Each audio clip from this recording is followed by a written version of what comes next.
This was not just extreme carelessness with classified material, which is still totally disqualifying.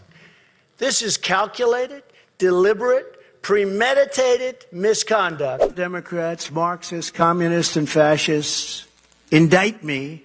I consider it a badge, a great, great, beautiful badge of honor and courage.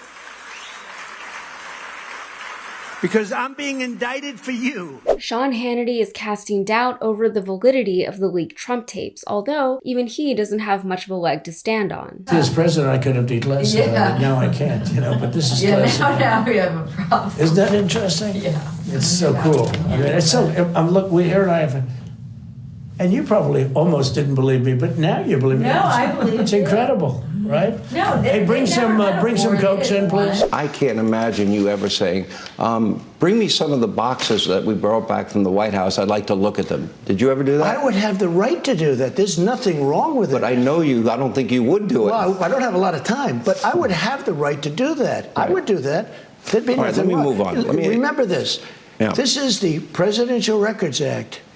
I have the right to take stuff. Do you know that they ended up paying Richard Nixon, I think, $18 million? All right, so I know that the story has already been dominating the airwaves in a way that can be frustrating at times, but it is important and it is huge. It's a Watergate investigator's dream. It's everything that James Comey could have hoped for and more. The leaked Trump footage that was just released by CNN confirmed a lot of what we already knew, that Trump was in possession of classified documents that he hid in various private residences, and that he refused to return those documents to the National Archives when he was asked to do so. We also have enough evidence to suggest that he likely did all of this with the intent to disseminate. We're looking at maps.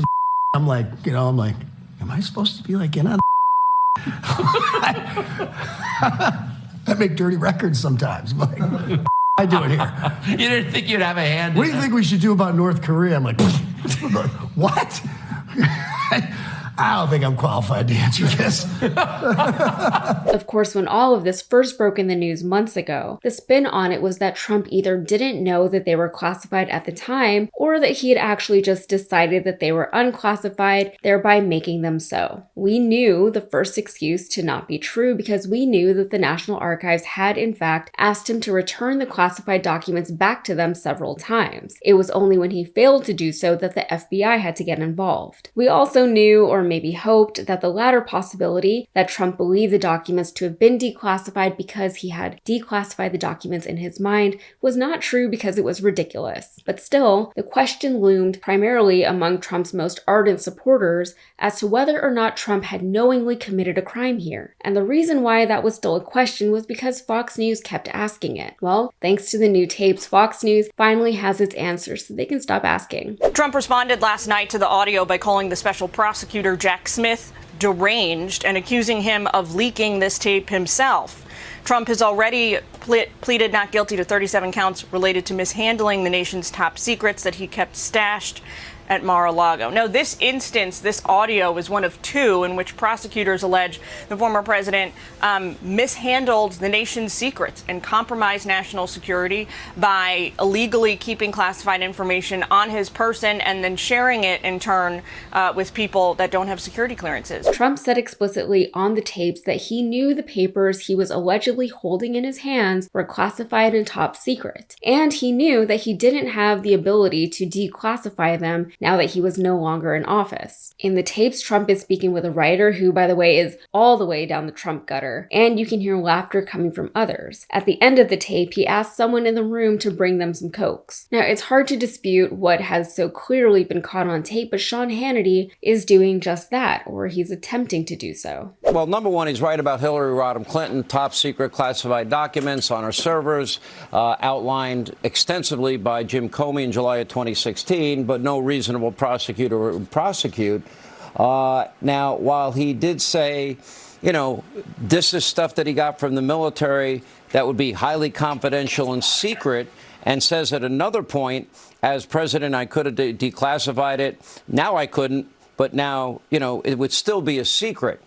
That does not confirm for me whether or not specifically this document was declassified or not.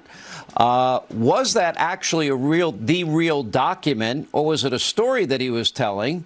And my understanding is that that particular document was never found by the special counsel or by, you know, the raid at Mar-a-Lago, but I might be mistaken on that. I don't think I am. He is questioning whether or not the documents in Trump's hands are actual classified documents, or if Trump was just speaking hyperbolically because it makes a better story that way. It's more interesting, more entertaining. Trump himself said that he was just holding a newspaper clipping at the time of the recording, even though his own words on the recording seem to refute that. Hannity also tried to pivot away from Trump and towards President Biden, because it seems as though it's almost impossible for a news story to stay on topic these days without engaging in everyone's favorite buzzword, whataboutism. And speaking of staying on topic, this was from 2 months ago. Hannity was interviewing Trump, not Biden, about whether or not he would hypothetically show Hannity any boxes that he may have taken from the White House. To Hannity's apparent surprise, Trump said, "Yeah, I would,"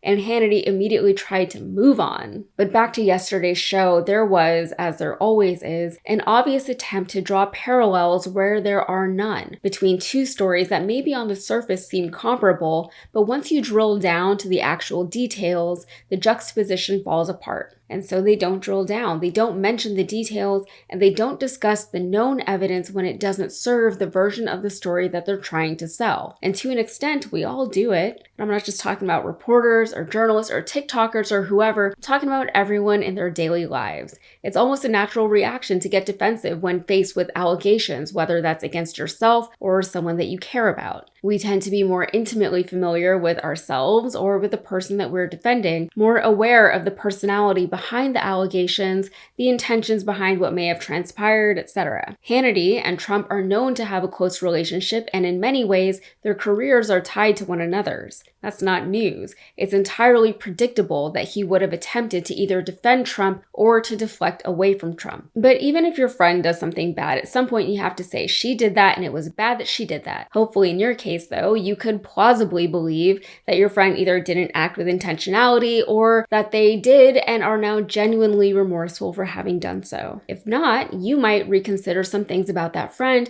and that friendship. You might rethink your association with that friend. You might try to distance yourself from that friend lest they drag you down with them in their next ill-advised and poorly concocted scheme. Now, I'm not saying that Hannity doesn't know exactly who Trump is, nor am I suggesting that Hannity believes that Trump believes he acted with integrity and honesty. I'm just wondering, at what point will Hannity say, you know what, it's not worth it for me to keep publicly defending this guy anymore? Hannity's own intelligence and integrity as a journalist has been mocked and ridiculed as a result of some of the inept stances he often has no choice but to take in defense of Trump. And I get that it's all about ratings and money, and I get that he very likely doesn't care what the average American thinks of him as long as he still is in a position of wealth and authority. But at this point, I would be more concerned with any legal ramifications of being too close to someone like Trump. We've already seen so many people in his orbit falling around him, oftentimes incriminated by their own communications with Trump and or the Trump team. If you ask me, Hannity should back away while he still can. All right, that's it for me. If you got anything out of this, please like and subscribe to the channel and be sure to follow me on Instagram and TikTok. Thanks.